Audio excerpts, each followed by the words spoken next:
I'm Ramona, 58 years old, and I never thought my own daughter would steal from me. When I found a $28,000 charge on my credit card for a luxury car I never bought, I was stunned. Confronting my daughter Eliza about taking my card was even worse. She just laughed in my face and said, "Relax, you are old.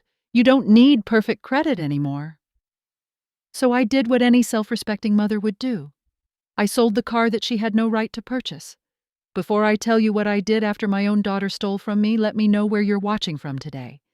Hit that like button if you believe family should never take advantage of each other no matter what. 25 years ago, my husband walked out on us without warning. I came home from work to find a note saying he needed space and wasn't cut out for family life. Eliza was only 3 years old at the time, a beautiful little girl with curly hair and curious eyes that always seemed to be asking, "Where's Daddy?" There was no time for self-pity. Within a week, I had secured a second job to supplement my hospital administration position. Days were spent processing patient paperwork, evenings waiting tables at a local restaurant. My mother watched Eliza during my evening shifts, the only way I could make our new reality work. "You're working too hard," my mother would say when I picked up Eliza often past her bedtime, the smell of restaurant food still clinging to my uniform. "What choice do I have?" I'd reply, gathering my sleeping daughter into my arms. "She deserves every opportunity." And I made sure she had those opportunities. Despite our limited budget, I managed to enroll Eliza in dance classes because she loved movement. I found affordable summer camps that kept her engaged while school was out. When the school recommended a tutor to help with her reading difficulties in second grade, I picked up extra weekend shifts to pay for it. My financial habits became almost religious in their discipline. I tracked every dollar in a small notebook, cutting coupons and shopping sales. I opened a savings account specifically for Eliza's college fund, contributing whatever I could, even if sometimes it was just $20 from tip money. Credit cards were for absolute emergencies only, and I always paid them off quickly to build a strong credit rating. Eliza was a sweet child initially. She'd make handmade thank you cards when I managed to buy her something special. Her favorite phrase was, "You're the best mommy in the universe." Each time she said it, the exhaustion from my double shifts would momentarily vanish. The shift began during middle school. Suddenly, my thoughtful daughter became acutely aware of what her classmates had that she didn't. Designer jeans, the latest electronics, vacations to Florida during spring break. "Everyone has an iPhone, Mom," she complained at 12. "I look like a total loser with this basic phone." "Phones are for communication, not status," I tried explaining. "We need to prioritize needs over wants." My practical reasoning fell on increasingly deaf ears as she entered high school. The sweet appreciation of childhood transformed into teenage entitlement. When I couldn't afford the prom dress she wanted, she didn't speak to me for 3 days. Despite these challenges, I remained committed to her future. I took out loans to supplement her college fund, determined that she would have the education I never completed. When she was accepted to Preston University, a prestigious private college, I was both proud and terrified of the cost. "This degree will set you up for life," I told her on move-in day, helping carry boxes to her dorm room that cost more per month than our first apartment. "Just please make the most of this opportunity." Eliza thrived academically at Preston, but her spending habits worsened. She joined a sorority known for its wealthy members, requiring an expensive wardrobe to fit in. Each time she came home, she seemed to look down more at our modest 2-bedroom apartment. During her senior year, she met Jason Williams at a fraternity party. He came from a genuinely wealthy family, the kind with old money and vacation properties, but there was a catch that Eliza conveniently minimized when discussing him. "His parents are just going through a control phase," she explained when I learned they had cut him off financially. "They'll come around once they see how serious we are." I had my reservations about Jason. He was charming and well-educated, but something about his attitude toward money concerned me. He spoke about luxury as a necessity and seemed to have no concept of working within financial constraints. Still, I tried to be supportive, wanting Eliza's happiness above all. When they announced their engagement 6 months after graduation, I dipped into my retirement savings to help fund the wedding. Eliza had specific visions: a vineyard venue, custom gown, gourmet menu that far exceeded the budget we had discussed. "Mom, I can't have a bargain basement wedding," she insisted when I suggested more affordable options. "This is the most important day of my life."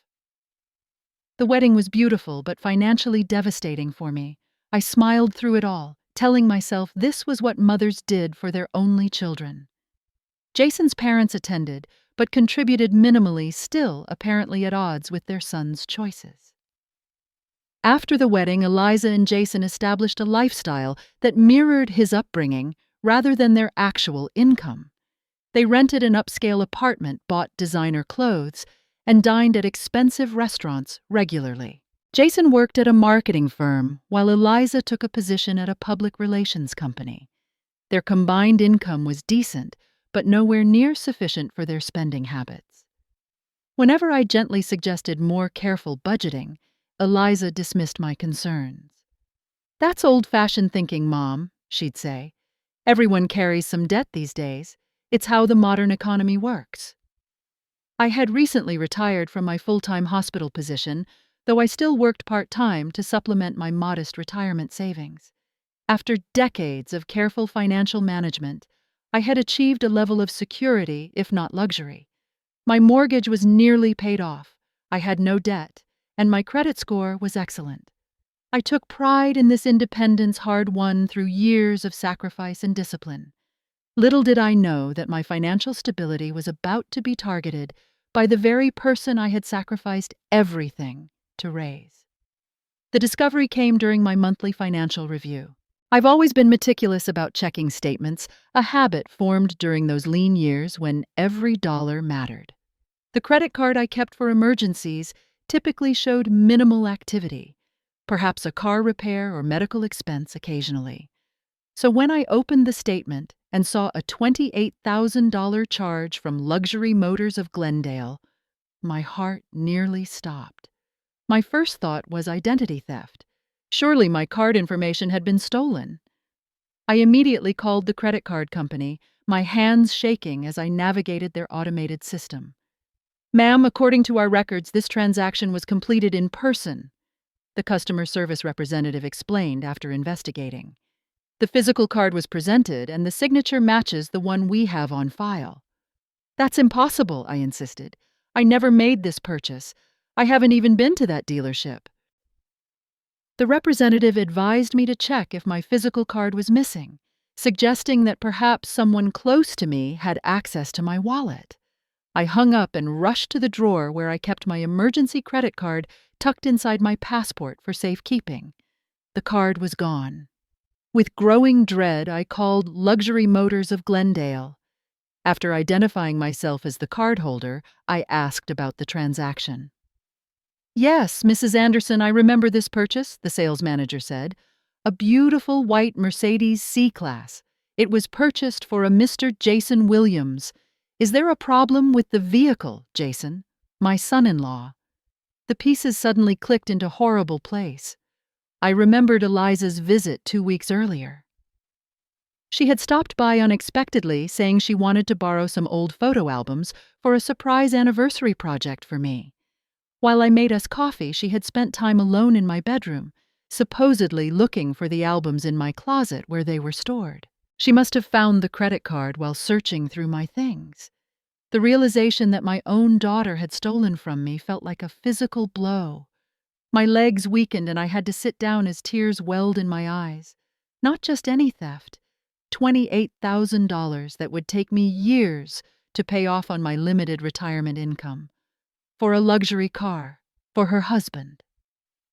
After collecting myself, I drove to their apartment complex across town. Sure enough, parked in their assigned spot was a gleaming white Mercedes that definitely hadn't been there during my last visit. My stomach twisted with a mixture of hurt and rage as I parked and made my way to their unit. Eliza answered the door in expensive loungewear, her expression shifting from surprise to wariness when she saw my face. "Mom, what's wrong? You look upset." I held up the credit card statement, my hand trembling slightly. "Can you explain this?" She glanced at the paper and I saw immediate recognition in her eyes, but not a trace of guilt. She shrugged and stepped aside to let me in. "We needed a car," she said casually.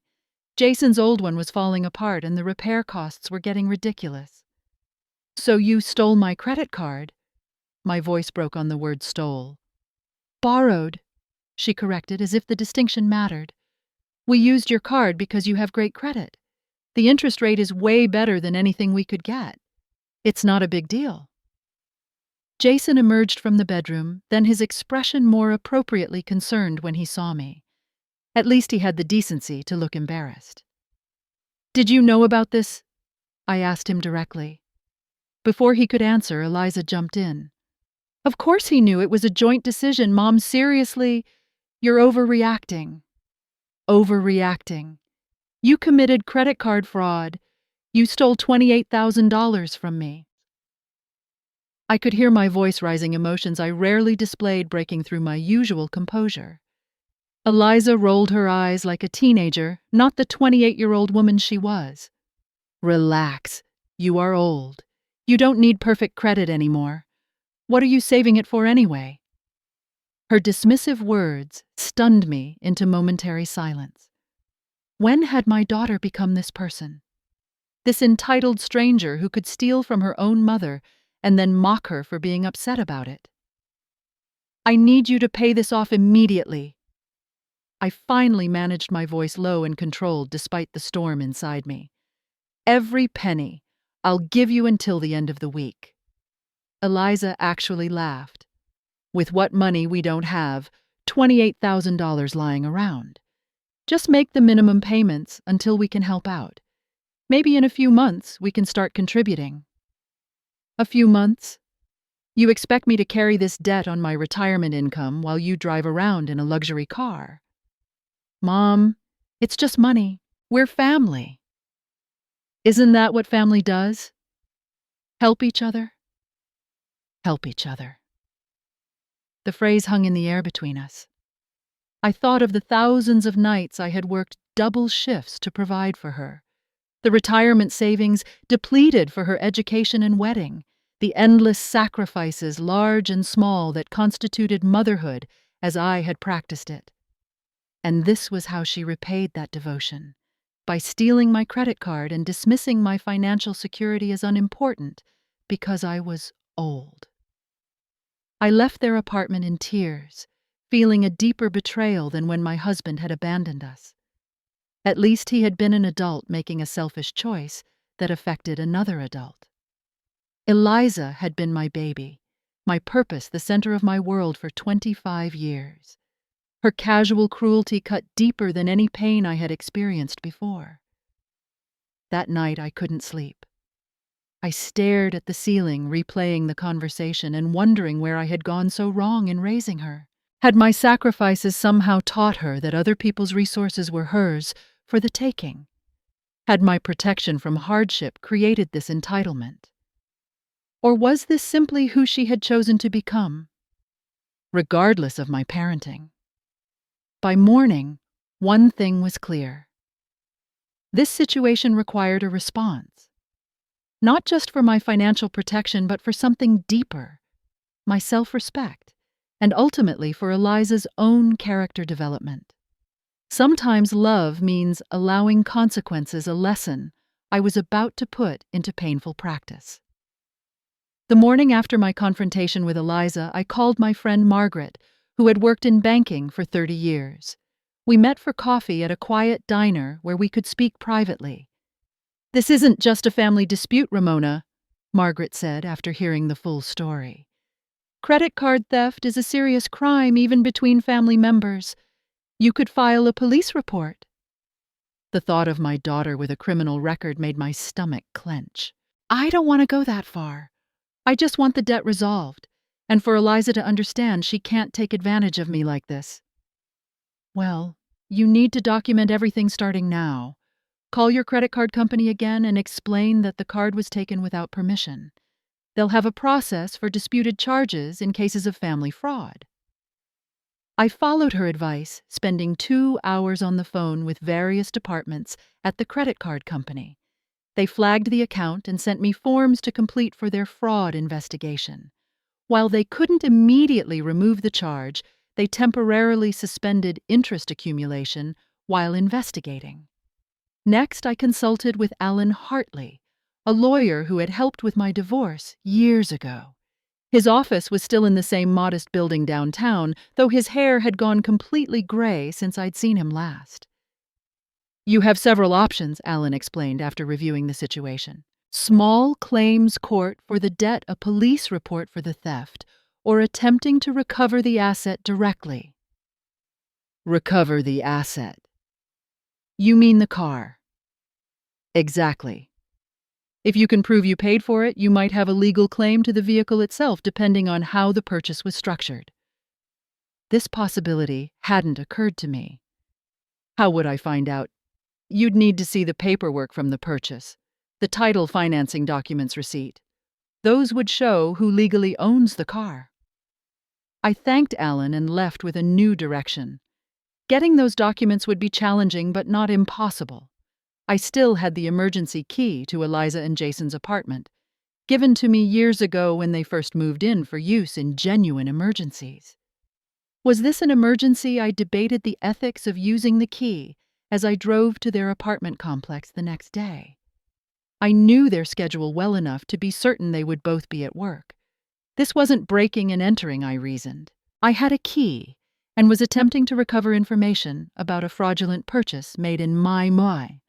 The apartment was empty as expected. I went straight to their home office area where they kept important documents. After 20 minutes of searching through filing cabinets, I found a folder labeled Auto Documents, containing everything related to the Mercedes purchase. What I discovered was illuminating. The car had been registered solely in Jason's name, not Eliza's. The purchase agreement showed my credit card had been used for the entire amount, with no financing involved. Most importantly, while Jason was listed as the owner, I was clearly documented as the purchaser who provided payment. I took photos of all relevant documents with my phone, then carefully replaced everything exactly as I had found it, and left.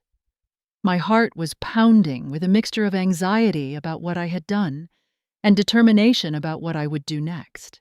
My next call was to my friend Denise, who worked at the DMV. After explaining my situation, I asked about the legalities of vehicle ownership. The person who pays for a vehicle and the person who owns it legally can be different, she explained.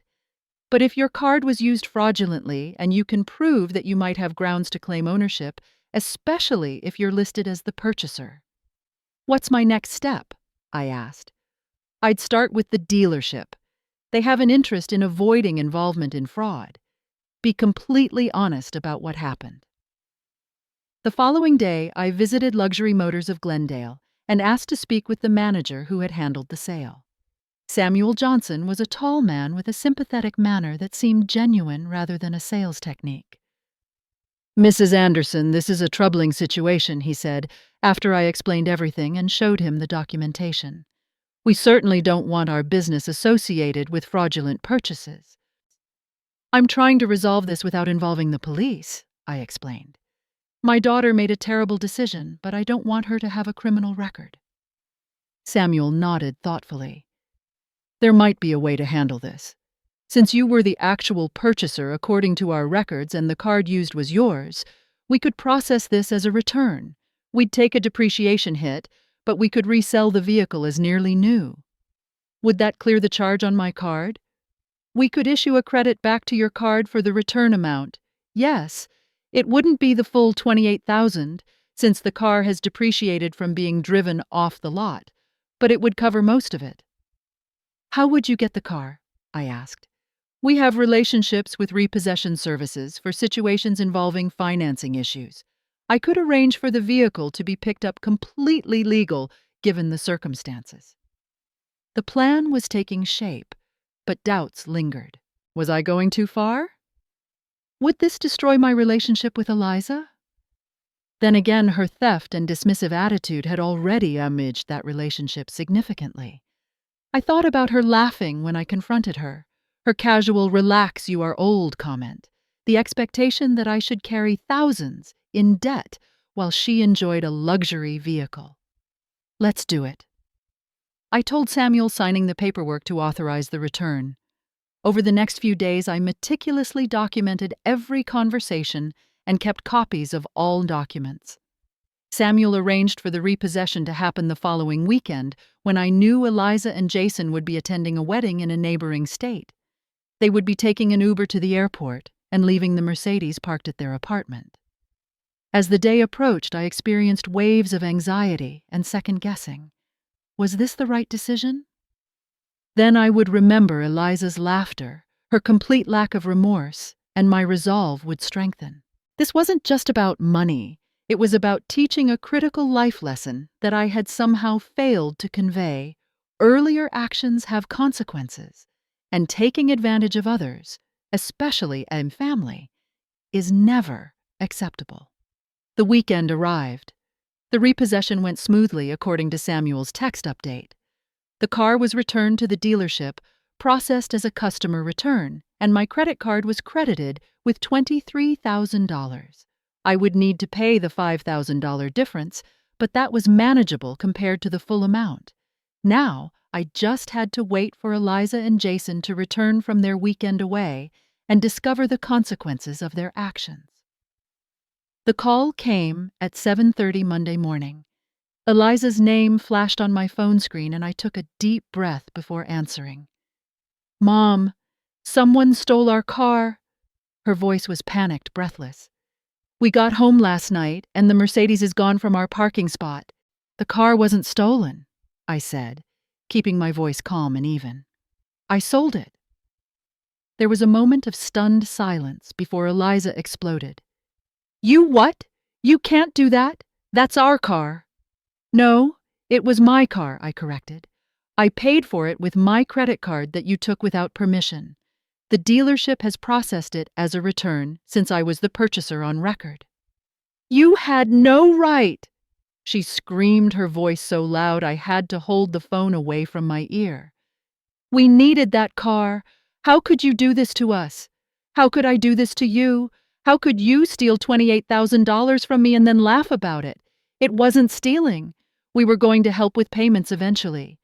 Eventually isn't good enough when you commit fraud, Eliza. Actions have consequences." I heard muffled sounds as the phone apparently changed hands. Then Jason's voice came on the line. "Ramona, this is completely unacceptable," he said, his tone attempting authority but with a tremor of uncertainty. "We're consulting with an attorney today. What you did was illegal." "Feel free to consult anyone you like," I replied. "I have complete documentation showing I was the purchaser who provided payment. My name is on the receipt. The credit card used was fraudulently taken from my home. I think you'll find I was well within my rights to return a purchase I made." "But," his confident facade cracked, "we need transportation. How are we supposed to get to work?" "The same way I got to my 2 jobs for 20 years while raising Eliza. Public transportation, walking, carpooling. You'll figure it out." "This is vindictive," he said. "You're just trying to punish us." "No, I'm allowing you to experience the natural consequence of theft. There's a difference." I kept my voice level though my heart was racing. I've protected Eliza from consequences her entire life. I'm done doing that. After I hung up, the text messages began, first pleading, "Mom, please reconsider, we really need a car." Then manipulative. I thought mothers were supposed to help their children, not hurt them. Finally threatening. "You'll regret this when you need help, and we're not there for you." I read each message, but didn't respond. Part of me was heartbroken, but another part felt strangely liberated. For decades, I had prioritized Eliza's needs and wants above my own. Now finally, I was standing up for myself. Later that day, Eliza began calling relatives, telling her version of events. My sister phoned concerned. "Eliza says you repossessed their car out of spite," she began. "What's going on?" I explained the full situation, the credit card theft, Eliza's dismissive reaction, and my decision to return the car to the dealership. "My God," my sister said after hearing everything. "I had no idea it was this bad. What are you going to do about your relationship with her?" "That depends on her," I answered truthfully. "I'm open to reconciliation, but only with genuine remorse and changed behavior. I won't be her ATM anymore." 3 days after the car was returned, I received a surprise visitor. Jason stood on my doorstep alone, looking significantly less polished than usual in jeans and a simple button-down shirt. "Can we talk?" he asked, his usual confidence noticeably absent. I let him in, curious about what he wanted to say without Eliza present. "First, I want to apologize," he began once we were seated in my living room. "Taking your credit card was wrong. I knew it was wrong when Eliza suggested it." "Eliza suggested it." This detail surprised me. "Yes, she knew where you kept your emergency card. She said you'd understand once it was done, that you always came through for her financially." He stared at his hands. "I should have stopped it, but I didn't. That's on me." "Why are you here without Eliza?" I asked. "She doesn't know I came. She's still too angry." He sighed deeply. "We're in pretty bad financial shape, Ramona. Maxed out credit cards, behind on rent. Eliza has, well, she has spending habits that are hard to keep up with." "Shopping addiction?" I suggested gently. He nodded. "She needs the newest everything: clothes, electronics, home decor. If a friend gets something nice, she has to match or exceed it. I make good money, but not good enough for how we've been living." I felt a complex mixture of emotions: sympathy for Jason's position, sadness for Eliza's issues, but still firm in my position about the car. "What are you going to do?" I asked. "Get help, I hope, for both of us. I've looked into financial counseling programs, but right now we need to solve our transportation problem. I came to ask if you'd reconsider helping us with a car, not anything fancy, just basic transportation." I shook my head slowly. "I can't do that, Jason, not because I don't care, but because it would continue the cycle. You and Eliza need to solve this yourselves." His shoulders slumped, but he nodded. "I understand. I was hoping, but I get it." I went to a drawer and pulled out a small envelope. "These are monthly bus passes and information about the financial counseling program at Community Credit Union. They offer assistance on a sliding scale. That's what I can offer you right now." Jason looked at the envelope for a long moment before taking it. "Thank you. This is actually helpful. And Jason, I'm not the enemy here. I want you both to succeed, but on a foundation of honesty and responsibility." He nodded, a glimmer of respect in his eyes that hadn't been there before. "I'll try to help Eliza see that too." After he left, I sat in my quiet living room and allowed myself to cry for the first time since selling the car. Not from regret, but from the painful recognition of how far my relationship with my daughter had deteriorated and the long road ahead to potentially heal it. 2 weeks later, our extended family gathered for my nephew's college graduation party. I arrived early to help my sister with preparations, mentally preparing myself for the possibility of a confrontation with Eliza. She and Jason arrived an hour into the celebration. While Jason nodded awkwardly in my direction, Eliza pointedly ignored me, making a show of greeting everyone else warmly.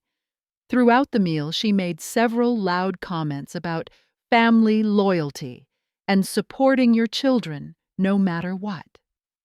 Finally, my brother's wife Sarah innocently asked, "How's that beautiful new car of yours, Eliza, the white Mercedes you posted about on Instagram?" The table fell silent. Eliza saw her opportunity. "Why don't you ask my mother what happened to our car?" she said dramatically. She had it repossessed just to punish us. After everything I've done for her, this is how she treats her only child." All eyes turned to me. I had kept the details private from most family members, but Eliza's public accusation changed things. "That's not what happened, Eliza, and you know it," I said quietly.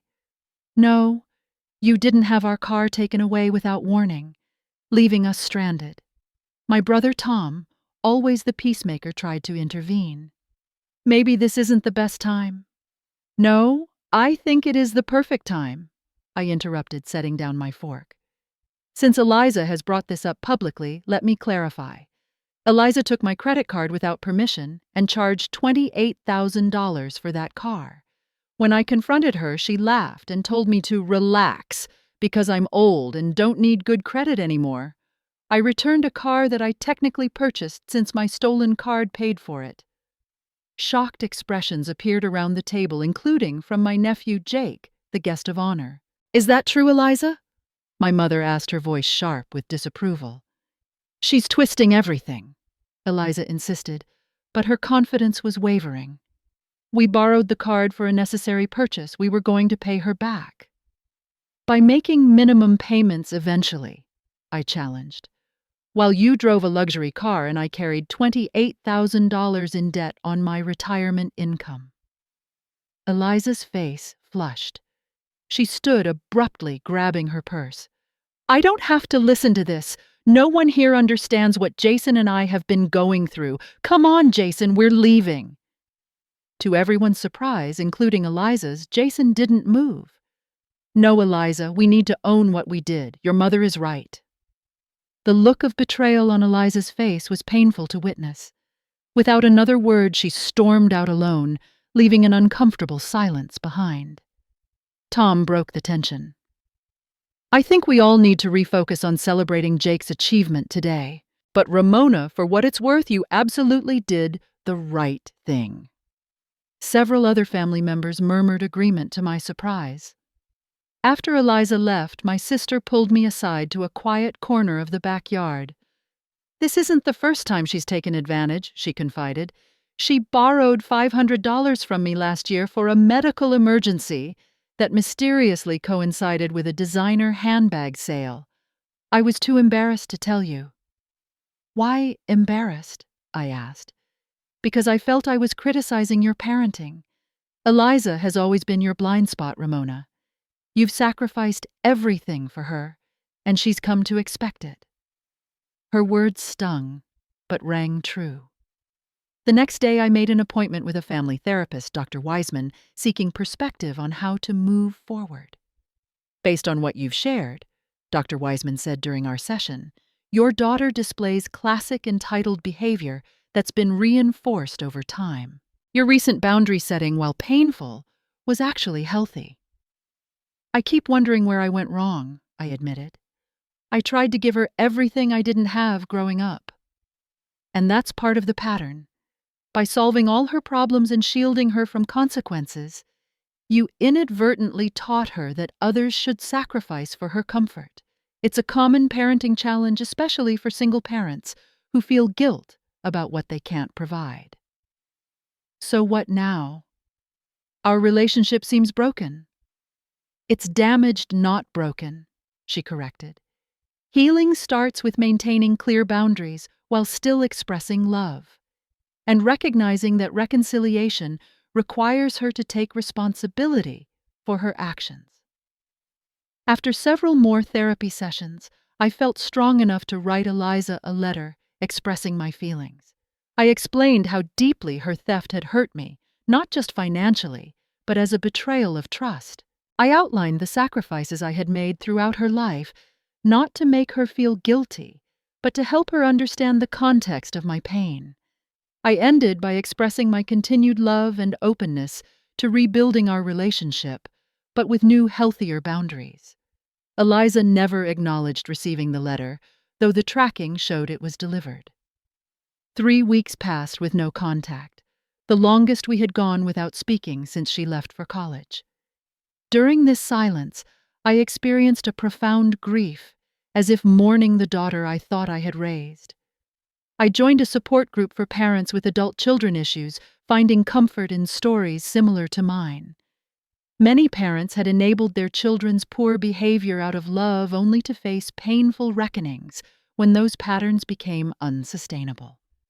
As difficult as this period was, it also became a time of unexpected personal growth. Without Eliza's dramas and financial needs dominating my attention, I rediscovered interests and friendships that had taken a back seat to motherhood for decades. I joined a community garden, took a writing class, and began volunteering at a financial literacy program for single parents. For the first time since becoming a mother, I was prioritizing my own well-being without guilt, a lesson I wished I had learned much earlier.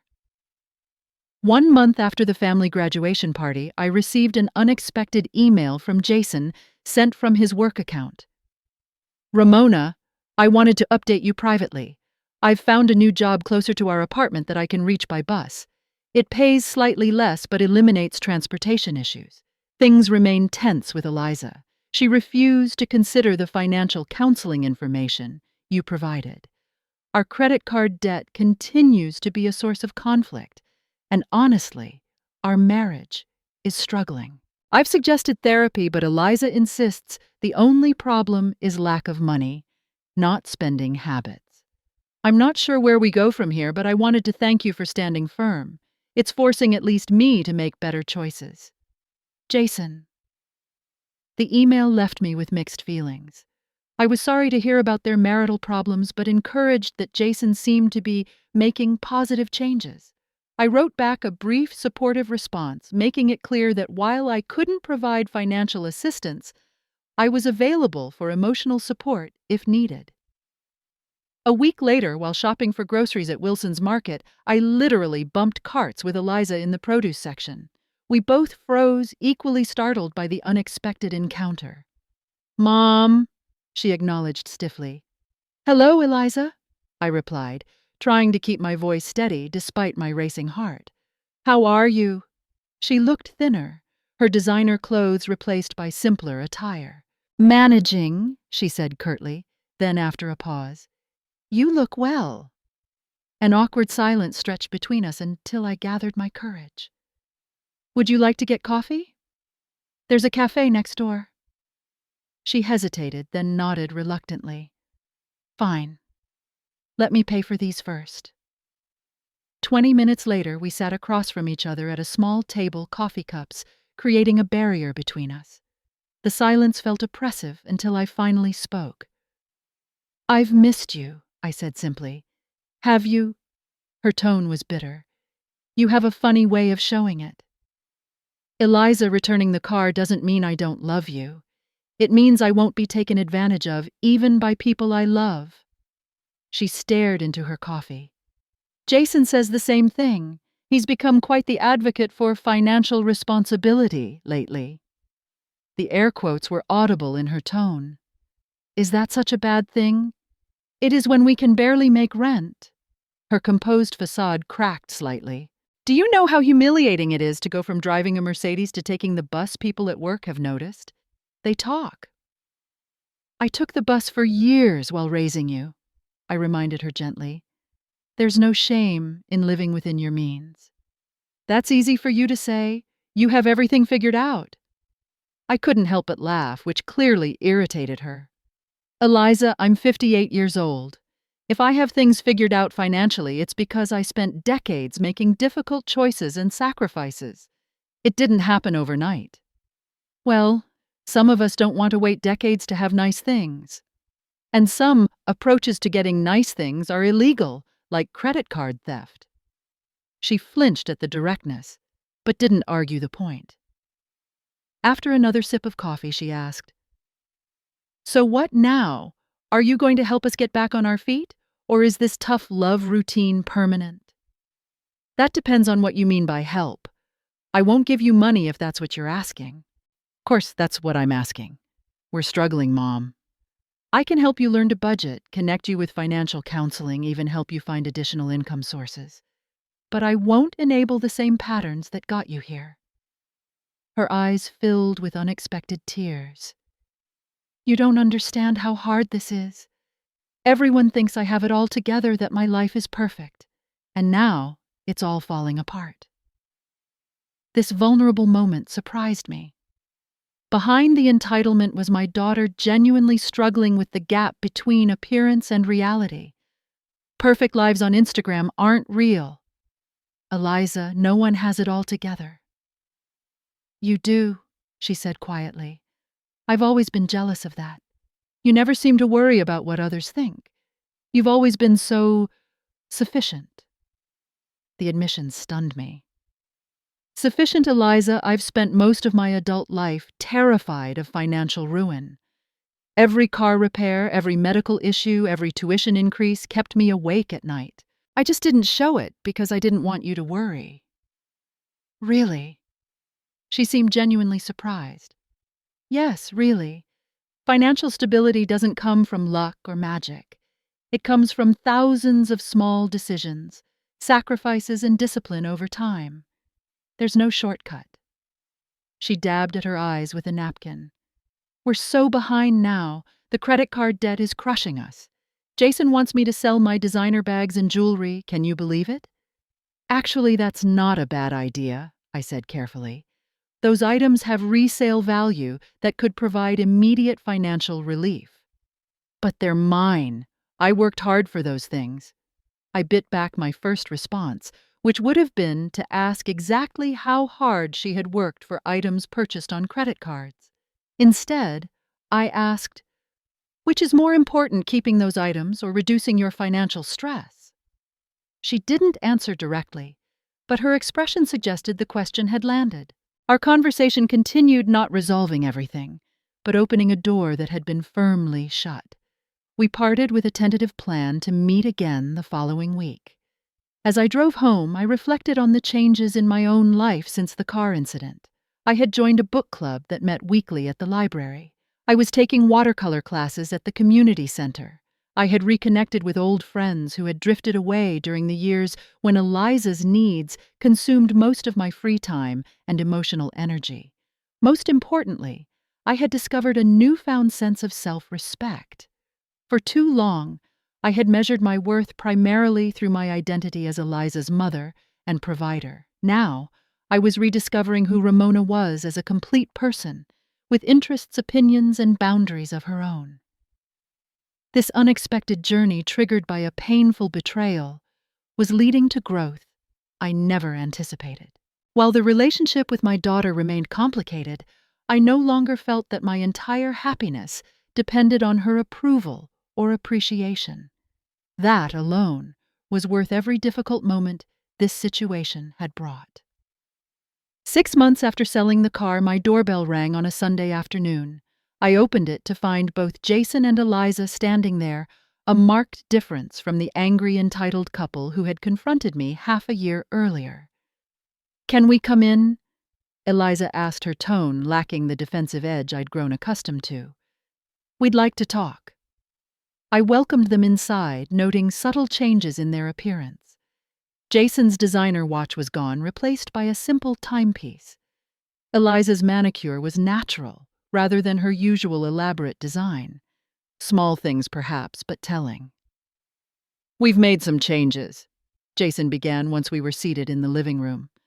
"I wanted to tell you in person." "We sold most of our luxury items," Eliza added. "My bags, Jason's golf clubs, a lot of electronics we didn't really need." "That must have been difficult," I acknowledged, particularly to Eliza. "It was at first," she admitted, "but it's also been freeing in a way. We paid off 2 credit cards completely. And we moved to a smaller apartment," Jason continued. "The rent is $800 less per month. I'm taking on freelance PR work on weekends," Eliza said with a hint of pride. "It's actually using my degree in a more meaningful way than my regular job."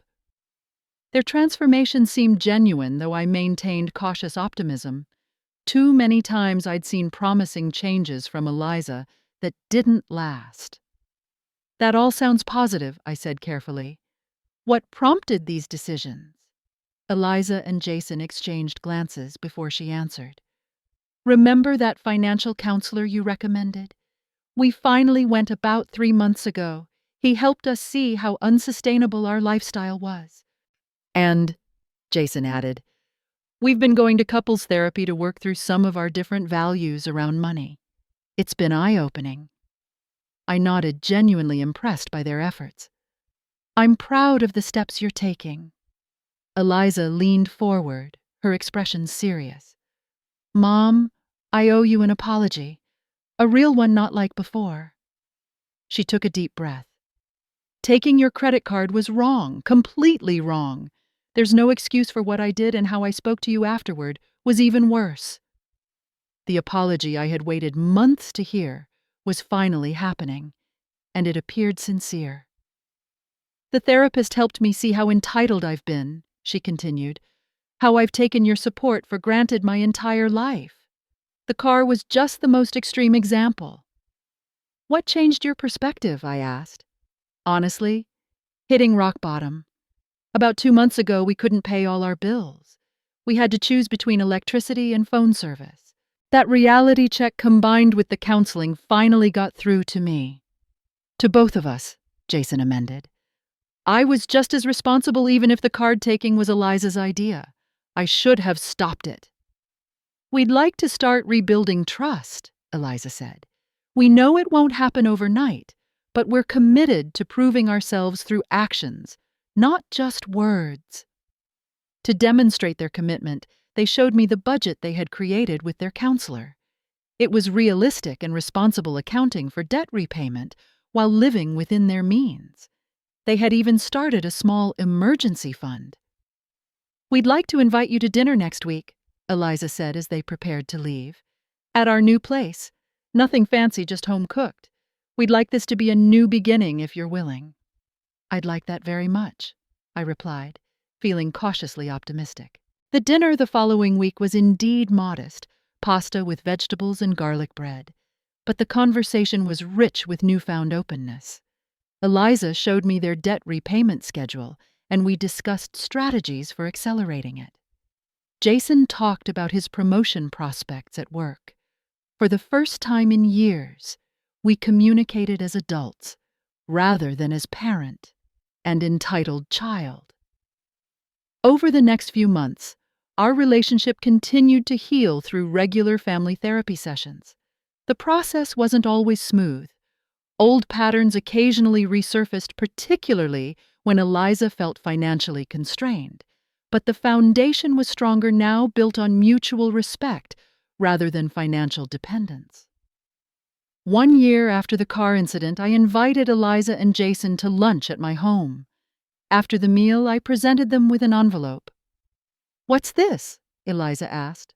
"Open it," I encouraged. Inside was a check for $5,000, the exact amount I had needed to pay out of pocket after the car was returned to the dealership. "Mom, we can't accept this," Eliza began, pushing the check back toward me. "It's not a gift," I explained. "It's an investment in your future with conditions. This money goes directly into an emergency fund that you don't touch unless it's a genuine emergency. If you maintain your current financial responsibility for another year, I'll match whatever you've added to it." "That's incredibly generous," Jason said, clearly moved. "It's a vote of confidence in the changes you've made," I clarified. "You've earned it through consistent effort." Eliza hugged me tightly, whispering, "Thank you for not giving up on me even when I gave you every reason to." The journey from theft to reconciliation had been painful, but ultimately transformative for all of us. Eliza and Jason continued their financial counseling, gradually building a stable foundation. I maintained healthy boundaries while supporting their progress in appropriate ways. My own life flourished as well. I expanded my volunteer work with the Financial Literacy Program, drawing on my experience to help other parents avoid the enabling patterns I had fallen into. I developed new friendships, hobbies, and interests that brought fulfillment, independent of my identity as Eliza's mother. Looking back, I now recognize that selling the car was an act of love, not just self-love in establishing boundaries, but love for Eliza too. By refusing to enable her harmful behavior, I created space for her to experience consequences, reflect, and grow. Sometimes the most difficult parenting decisions are the most necessary ones. Have you ever had to set difficult boundaries with family members who took advantage of your generosity? I'd love to hear your stories in the comments below. If this resonated with you, please hit the like button and subscribe to hear more real-life experiences. Share this video with someone who might need encouragement to stand their ground in a difficult family situation. Remember, true love sometimes means allowing natural consequences, even when it breaks your heart to do so. Thank you for listening to my story, and I wish you strength and clarity if you're facing similar challenges.